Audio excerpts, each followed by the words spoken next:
நந்தினி, ஒருவேளை ஆளுநரை சந்திப்பதற்கான அந்த நேரம் என்பது 7 மணியை கடக்கும் பட்சத்தில் ஆளுநர் புறப்பட்டு சென்று விட்டால் நேரில்தான் சந்தித்து ஆட்சி அமைக்க ஆதரவு கோரி அவரை அழைப்பு விடுக்க வேண்டும் என்று கேட்க முடியுமா, அல்லது மற்ற வழிகள் எதிரும் இருக்கிறதா?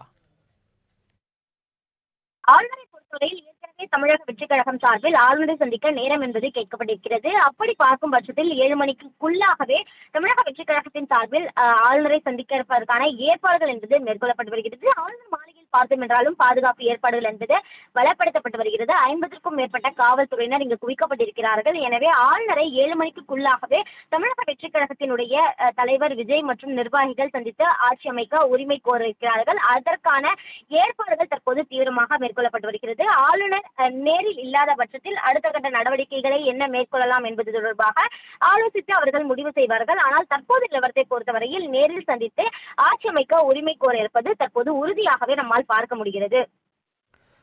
நந்தினி, தமிழகத்தில் புதிய அரசு அமைக்க வேண்டும் என்ற அந்த காலக்கெடு என்பது நாளை மட்டும்தான் இருக்கக்கூடிய சூழலில் திடீரென ஆளுநர் அர்லேகர் திருவனந்தபுரத்திற்கு புறப்படுவதற்கான காரணம் என்ன? இதன் முக்கிய காரணமா? தமிழ்நாட்டினுடைய பொறுப்பு ஆளுநரை பொறுத்தவரையில் நேற்றைய தினமே திருவனந்தபுரத்திற்கு செல்வதற்கான வாய்ப்புகள் இருப்பதாக பேசப்பட்டது. ஆனால் இன்றைய தினம் அவர் 7:10 மணி அளவில் திருவனந்தபுரத்திற்கு புறப்பட்டு செல்ல இருப்பதாக தெரிவிக்கப்படுகிறது. கேரளாவினுடைய ஆளுநராகவே அவர் செயல்படுகிறார். தமிழ்நாட்டிற்கு பொறுப்பு ஆளுநராக மட்டுமே நியமிக்கப்பட்டிருக்கிறார். இந்த நிலையில்தான் கேரளாவிலும் தேர்தல் நடந்து ஆட்சி என்பது உறுதியாகி இருக்கிறது. அங்கேயும் அது பதவி பிரமாணம் உள்ளிட்ட பணிகள் மேற்கொள்ளப்பட இருக்கிறது. எனவே அந்த பணிகளை மேற்கொள்வதற்கான ஒரு பயணமாகவே இந்த பயணம் என்பது திட்டமிடப்பட்டிருக்கிறது.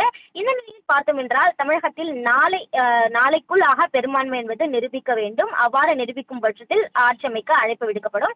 நாளை வரை பெரும்பான்மை நிரூபிக்கப்படாத பட்சத்தில் தான் அடுத்த கட்ட நடவடிக்கை என்பது ஆளுநர் தரப்பில் மேற்கொள்ளப்படும்.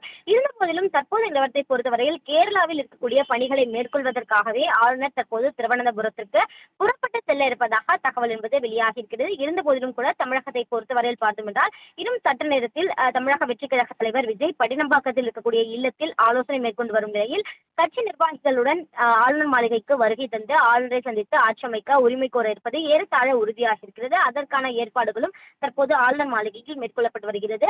இறுதிக்கட்ட ஆலோசனையாகவே தமிழக வெற்றிக் கழக தலைவர் விஜய் அங்கு நிர்வாகிகளுடன் ஆலோசனை மேற்கொண்டிருக்கிறார். ஏற்கனவே 3 முறை சந்தித்த நிலையில் இன்று 4வது முறையாக சந்திக்கும் போது எந்த ஒரு இடையூறும் இல்லாமல் ஆட்சி அமைக்க அழைப்பு விடுப்பதற்கான அந்த அனைத்து கடிதங்களும் தயார் நிலையில் வைத்திருக்கிறோமா, ஏதேனும் அதில் பிழை இருக்கிறதா, அதனை திருத்தலாமா என்பது தொடர்பாக சட்ட ஆலோசகர்களுடன் மூத்த நிர்வாகிகளுடன் தொடர் ஆலோசனை என்பது மேற்கொள்ளப்படுகிறது. இந்த ஆலோசனை கூட்டத்திற்கு பிறகாக 5 மணிக்கு அளவில் விஜய் ஆளுநர் மாளிகைக்கு வருகை தருவதற்கான வாய்ப்புகள் அதிக அளவில் இருப்பதாகவே பார்க்கப்படுகிறது. அதன் பிறகாக விசிக அலுவலகத்திற்கு நேரில் சென்று திருமாவளவனை சந்தித்து தனக்கு ஆதரவு தெரிவித்ததற்காக நன்றியையும் விஜய் தெரிவிக்க இருக்கிறார்.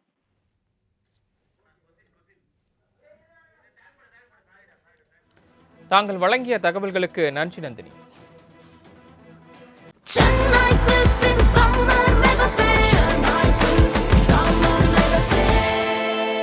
The Chennai Silks in Mega Summer Sale.